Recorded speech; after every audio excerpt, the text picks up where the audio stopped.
அரசாங்கத்திடமிருந்து வெளிநாடு வாழ் தொழிலாளர்களுக்கு அதி உயர் வரப்பிரசாதங்கள்.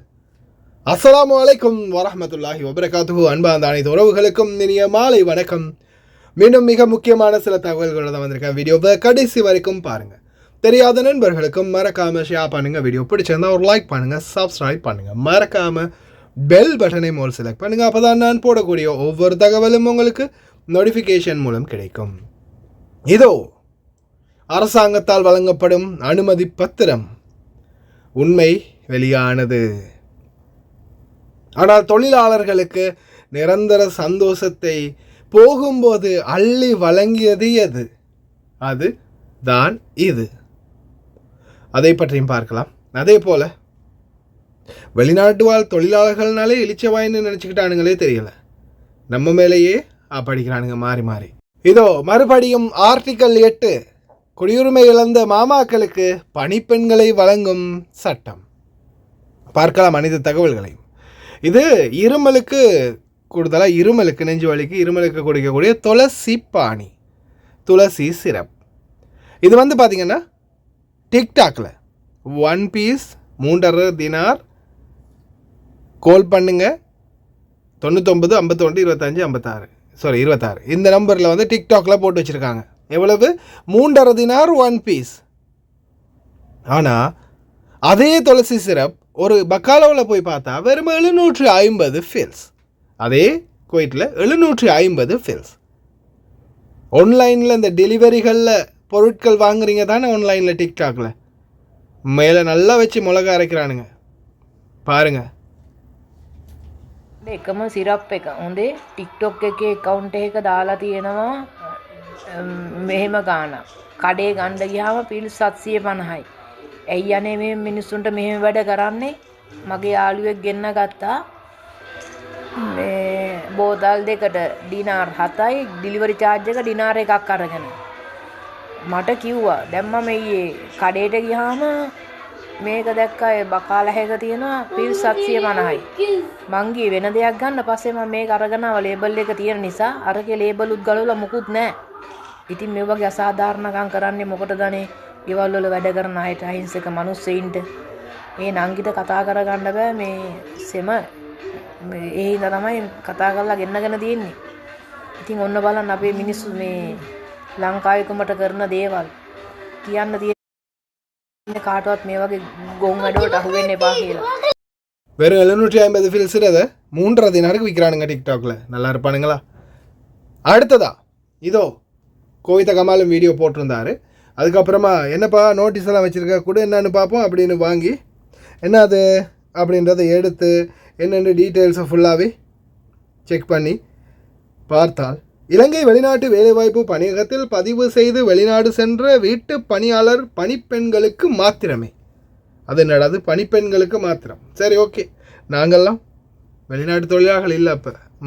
சரி, அது இருக்கட்டுமே ஒரு பக்கம். 10,000 ரூபாய் வவுச்சர் அட்டை வழங்கப்படுகின்றது. அதற்கு பிரதேச செயலக பிரிவில் பின்வரும் தகுதியுடைய பதிவுதாரர்கள் இருந்தால் ரூபாய் 100 வவுச்சர் அட்டையை பெறுவதற்கு பணியகத்தை பார்க்குமாறு கேட்டுக்கொள்ளப்படுகிறது. சாரி, ஒரு 10,000 ரூபா வவுச்சரை பெறுறதுக்கு 23/11/2023 பிறகு வெளிநாட்டு வேலைவாய்ப்பு பணியகத்தில் பதிவு செய்து முதன்முறையாக வெளிநாடு சென்றிருக்க வேண்டும். வீட்டு வேலைக்கு செல்லும் பெண்கள் ஹவுஸ் மெய்ட் மட்டுமே இருக்க வேண்டும்.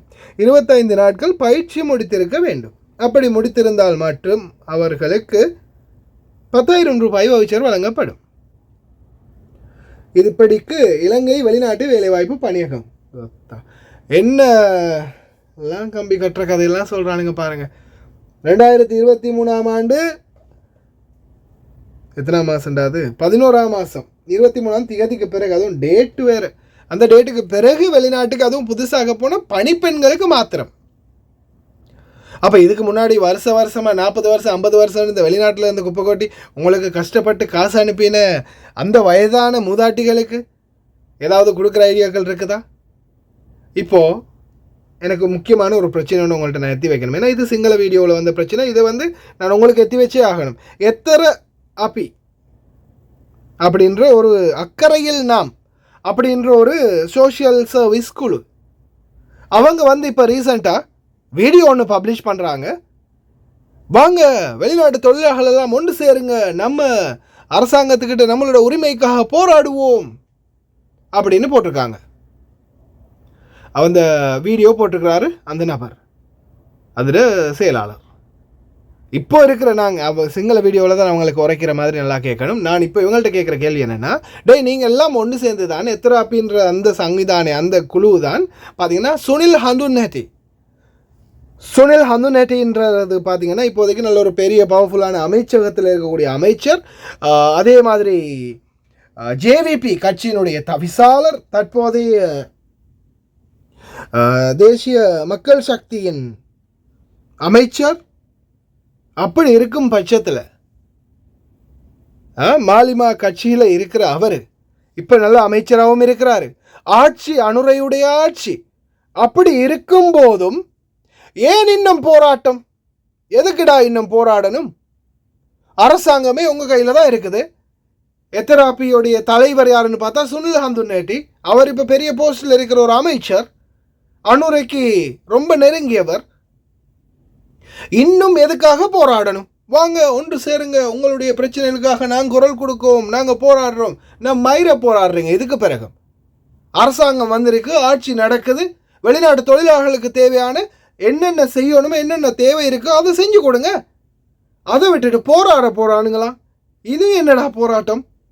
முன்னாடி தான் அரசாங்கத்தை கொண்டு வரதுக்காக போராட்டம், ஏன்னா எல்லாமே செஞ்சோம், போராடினோம், எப்படியாவது இந்த அரசாங்கத்தை கொண்டு வரணும், அனுர ஆட்சியை கொண்டு வரணும்னு ட்ரை பண்ணினோம். இதுக்கு பிறகும் என்ன போராட்டம்? இவனுங்க நம்ம தலையில் முருகா அரைக்க பார்க்குறானுங்க.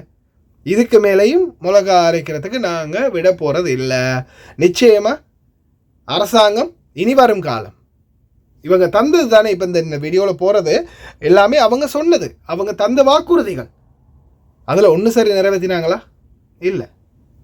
எல்லாமே நாங்களாக முயற்சி செஞ்சு நாங்களாக தான் இன்றைக்கி இந்த போனஸுக்கு கூட நாங்கள் தான் போராடி இன்றைக்கு வரைக்கும் முயற்சி எடுத்து அதை முன் கொண்டு வந்திருக்கேமே தவிர அரசாங்கத்தால் எந்த முடிவும் எடுக்கலை.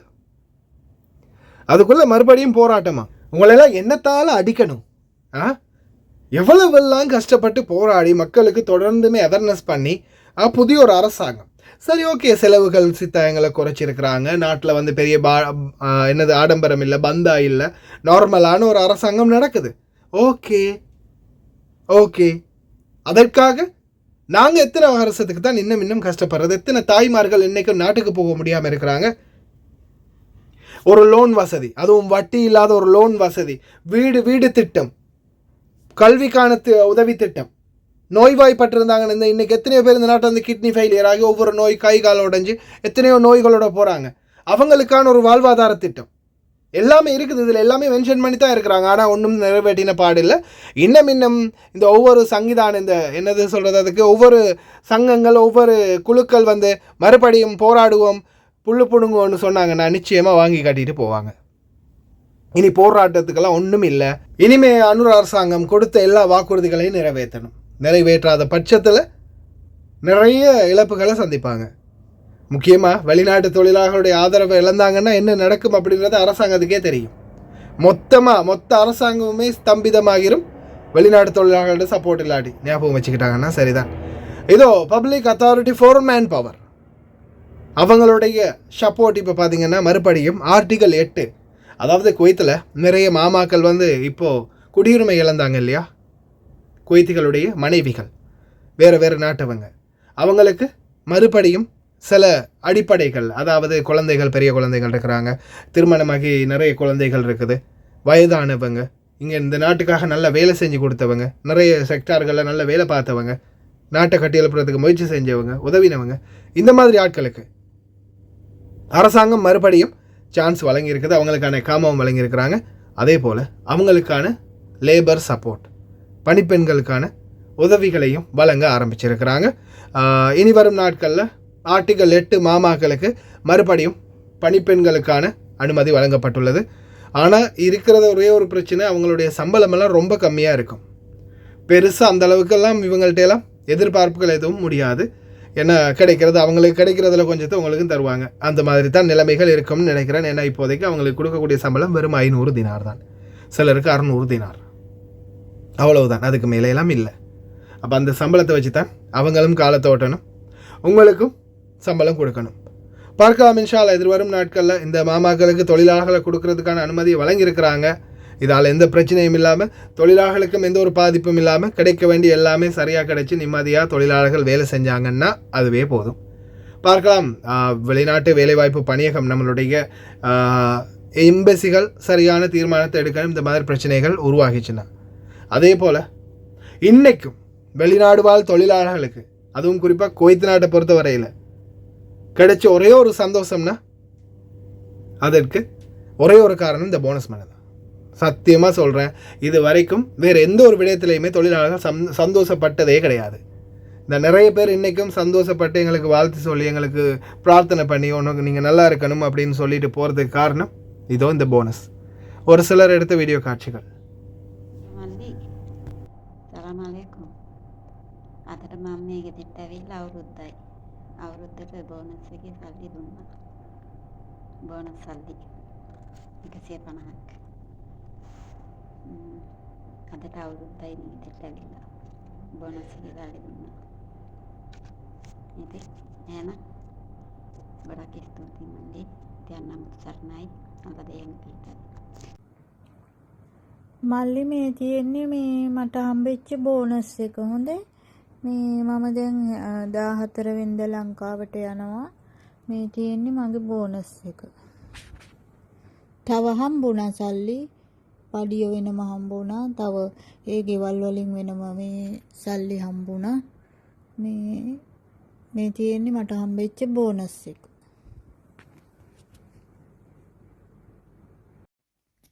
සලාමලයිකුම්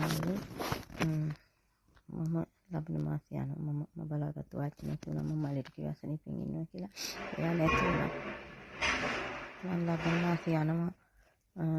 මේ හින්දා මට මේ මාස දෙකක පඩිය දුන්න බෝනස් එක මම අවුරුදු දෙක ඉවරයි. මට කලින් දීලා තියෙනවා.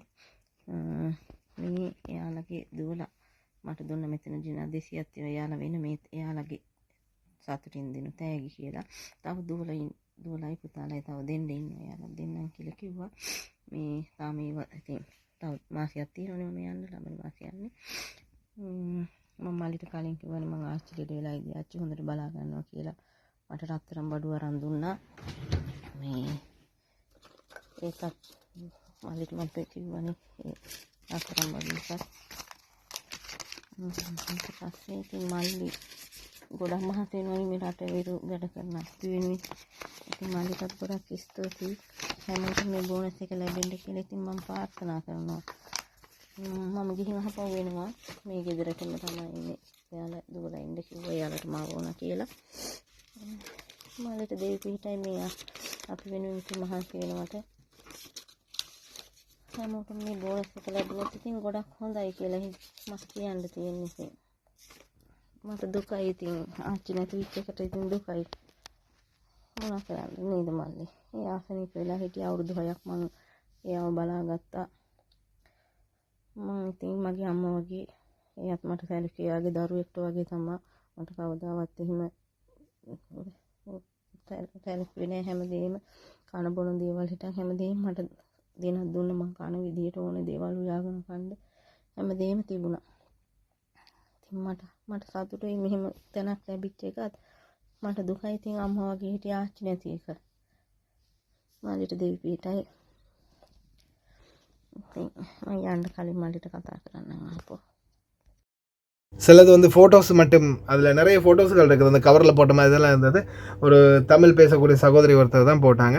நிறைய பேர் எல்லாருக்குமே கிடைக்கிது. ஆனால் அதுக்கான முயற்சிகளை கூட ஆரம்ப காலத்தில் யார் எடுத்தது? நாங்கள் தான் எடுத்தோம்.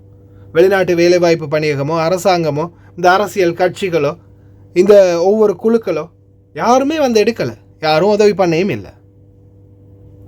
ஏதோ எங்களாலான முயற்சிகளால் தான் நாங்கள் இன்றைக்கு வரைக்கும் இதை கூட எடுக்கிறதுக்கு முயற்சி பண்ணி கடைசியில் தூதுவரை கூட மாற்று அளவுக்கு முயற்சி பண்ணி சோஷியல் மீடியா மூலமாக இன்றைக்கி தூதுவரை புதிதாக கொண்டு வந்து தூதரகத்தில் உள்ள அதிகாரிகளை புதிதாக கொண்டு வந்து அவங்களுக்கு ரிக்வெஸ்ட் வச்சு அவங்க மூலமாக இன்றைக்கி எம்பசிக்கு தெரிவித்து எம்பசி மூலமாக எக்ரிமெண்ட்டில் புதுசாக மாற்றி புதிய எக்ரிமெண்ட்டில் போனஸை மென்ஷன் பண்ண வச்சு இங்கே இருக்கிற ஒவ்வொரு ஏஜெண்ட்டுகளுடைய பில்கள்லையுமே இப்போ போனஸை மென்ஷன் பண்ண வச்சுருக்குது. இனி வரும் காலங்களில் ஏஜெண்ட்டுகள் அனைவருக்கும் அவேர்னஸ் பண்ணி வீடுகளுக்கு ஒரு பணிப்பெண்ணை கொடுக்கும்போதோ ஓட்டுநரை கொடுக்கும்போதோ அவங்களுக்குரிய இந்த போனஸை கொடுக்கணும் அப்படின்ற சட்டத்தை சொல்லி கொடுக்கறதுக்குரிய ஏற்பாடு பண்ணிட்டு இருக்கிறோம். அரசாங்கம் சரியான தீர்மானம் எடுக்கணும். சும்மா போய் கூத்து காட்டிக்கிட்டு இந்த 5,000 10,000 காட்டி வெளிநாட்டு தொழிலாளர்களை இன்னும் ஏமாற்றக்கூடாது. சரியான அவங்களுக்கு தகுதியான ஊதியங்களை ஓய்வூதியங்களை வழங்கணும். பார்க்கலாம். முடிந்த வரைக்கும் ஷேர் பண்ணுங்கள் இந்த வீடியோவை.